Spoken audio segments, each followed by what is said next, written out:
ஒரு அழகிய கிராமத்தில் பல நூறு ஆண்டுகளுக்கு முன்பு முருகன் என்ற ஒருவன் தன் குடும்பத்துடன் மகிழ்ச்சியாக வாழ்ந்து வந்தான். அவன் மிக நேர்மையானவன். கிராம அலுவலகத்தில் வரவு செலவுகளை கவனிக்கும் வேலையை பார்த்து வந்தான். அந்த ஊர் அரசருக்கு தெரியாமல் அதிகாரி பல கள்ளத்தனங்களை செய்தான். ஆனால் முருகன் அதற்கு துணை நிற்க மறுத்ததால் அந்த அதிகாரி சதி செய்து முருகனை அந்த வேலையிலிருந்து நீக்கிவிட்டான். இதனால் முருகனும் அவன் குடும்பமும் கடும் வறுமையில் வாடினர். அவன் மனைவி தினமும் தாம் மிகவும் நேர்மையாக இருந்ததின் விளைவாகத்தான் நமக்கு இந்த நிலைமை என்று வருந்துவார். தன் நிலைமையை நினைத்து வருந்திய முருகன் மறுநாள் காலையில் பக்கத்து ஊருக்கு சென்று ஏதாவது வேலை கிடைக்குமா என்று பார்க்க ஒரு காட்டு பாதையில் நடந்து சென்றான். அப்பொழுது பாதையின் ஓரத்தில் ஒரு மரத்தடியில் 3 பெரிய மூட்டைகளுடன் மிகவும் சோர்வுடன் ஒரு முதியவர் அமர்ந்து கொண்டிருந்தார்.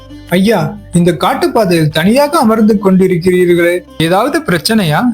ஏதேனும் உதவி வேண்டுமா என்று கேட்டான் முருகன். ஆம் தம்பி, என்னிடம் இதோ இங்கே 3 மூட்டைகள் இருக்கின்றன. என் இல்லம் வெகு தூரம் உள்ளது. என்னால் இந்த 3 மூட்டைகளையும் தூக்கி செல்ல இயலாது. இதில் 2 மூட்டைகளை நான் எடுத்துக்கொள்கிறேன். இந்த ஒரு மூட்டையை நீ சுமந்து என் இல்லத்திற்கு கொண்டு வந்து தந்தால் நான் 2 பொற்காசுகள் தருகிறேன். நீ செய்கிறாயா என்றார் முதியவர். நமக்கு உதவ இறைவனாக இவரை அனுப்பி வைத்துள்ளார் என்று மனதில் நினைத்தவாறு முருகன், ஆகட்டும் ஐயா, நான் செய்கிறேன் என்று கூறி ஒரு மூட்டையை தூக்கி கொண்டான். இருவரும் அந்த காட்டுப்பாதையில் நடந்து சென்றனர்.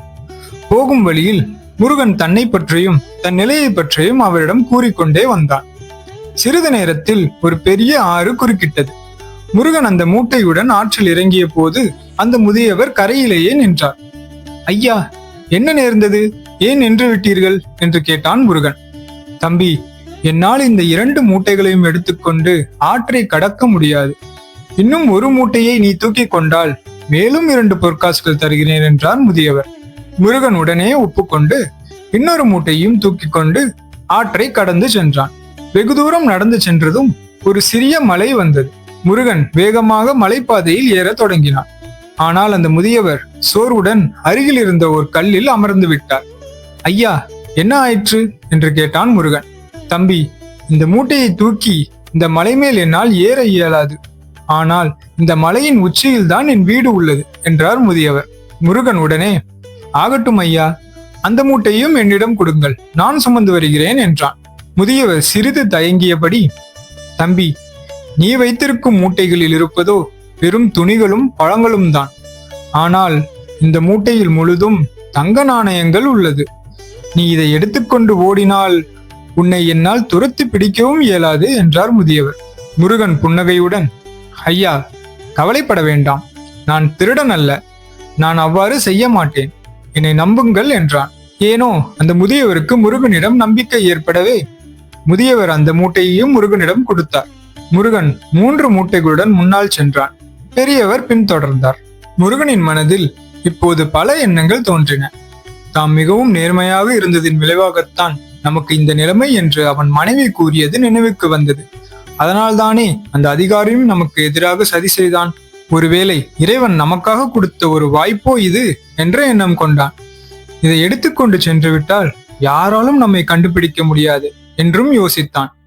இவ்வாறு எண்ணமிட்டபடியே வேகமாக நடந்து மலை உச்சியை அடைந்தான். திரும்பி பார்த்தபோது கண்ணுக்கெட்டிய தூரம் வரை முதியவரை காணவில்லை. அப்போது தனக்குள் ஏதோ எண்ணமிட்டபடி முன் நடந்தான் முருகன். முருகனை காணவில்லை என்று முதியவர் வேகமாக நடந்து மலை உச்சியை அடைந்த போது முருகன் 3 மூட்டைகளுடன் ஒரு மரநிழலில் அமர்ந்து கொண்டிருந்தான். முதியவரை பார்த்ததும் புன்னகையுடன் எழுந்தான் முருகன். முதியவர் ஏதும் பேசாமல் முருகனை அழைத்துக் கொண்டு அருகில் இருந்த தன் இல்லத்திற்கு சென்றார். மூட்டைகளை இறக்கி வைத்ததும் முருகன் முதியவரிடம் தன் ஊதியத்தை கேட்டான். அப்பொழுது அந்த முதியவர், தம்பி, நீ ஏன் இந்த பண மூட்டையை எடுத்துக்கொண்டு ஓடவில்லை? அவ்வாறு ஓடியிருந்தால் இவ்வாறு என்னிடம் கையேந்தி ஊதியம் கேட்கும் நிலைமை வந்திருக்காதே என்றார். முருகன் புன்னகையுடன், இந்த மூட்டையில் உள்ள தங்கத்தை எடுத்துச் சென்று ஒரு குற்ற உணர்வுடன் வசதியாக வாழ்வதை விட தாங்கள் தரும் ஊதியத்தில் நிம்மதியாக வாழ்வேன். தம்பி, உன் நேர்மையை கண்டு நான் ஆச்சரியம் கொண்டேன். இந்த மூட்டையை பிரித்து அதில் இருக்கும் பாதி நாணயங்கள் நீயே எடுத்துக்கொள் என்றார் முதியவர். அதற்கு முருகன், ஐயா, நான் செய்த வேலைக்கான ஊதியமே எனக்கு போதும். அதை அளித்தால் நான் மகிழ்ச்சியோடு செல்வேன். மேலும் இன்பம் என்பது நம் மனதை பொறுத்தது என்றான். ஆகட்டும் தம்பி, அந்த மூட்டையை பிரி, அதில்தான் உனக்கு தர வேண்டிய ஊதியமும் உள்ளது என முதியவர் கூற, முருகன் அந்த மூட்டையை திறந்தான். அதில் இருப்பதைக் கண்டு முருகன் அதிர்ச்சி அடைந்தான். ஆம், அதில் தங்க நாணயங்கள் இல்லை, வெறும் கற்கள் தான் இருந்தன. அந்த கற்களை கையில் எடுத்த முருகன், ஐயா, என்ன இது என்று அதிர்ச்சியுடன் கேட்க, முருகா, உன்னை சோதிக்கவே இதை செய்தேன். நான் அருகிலுள்ள மதுராபுரி நாட்டின் மன்னன் விக்ரமசேனன். எனக்கு பிறகு என் நாட்டை ஆள வாரிசு இல்லை. எனவே நேர்மையான மனிதநேயமிக்க ஒருவரை தேடிக்கொண்டிருந்தேன். பலரை சோதித்தேன். ஆனால் உன்னை போல் நேர்மையானவன் ஒருவனையும் நான் காணவில்லை. நீயே என் நாட்டை ஆள தகுதியுடையவன் என்று அந்த முதியவர் கூறினார். இதை கேட்ட முருகன் யாது கூறுவது என்று தெரியாமல் மன்னராகி அந்த முதியவரின் முன் மண்டியிட்டு வணங்கினான். முதியவரும் மனதார அவனை ஆசீர்வதித்தார்.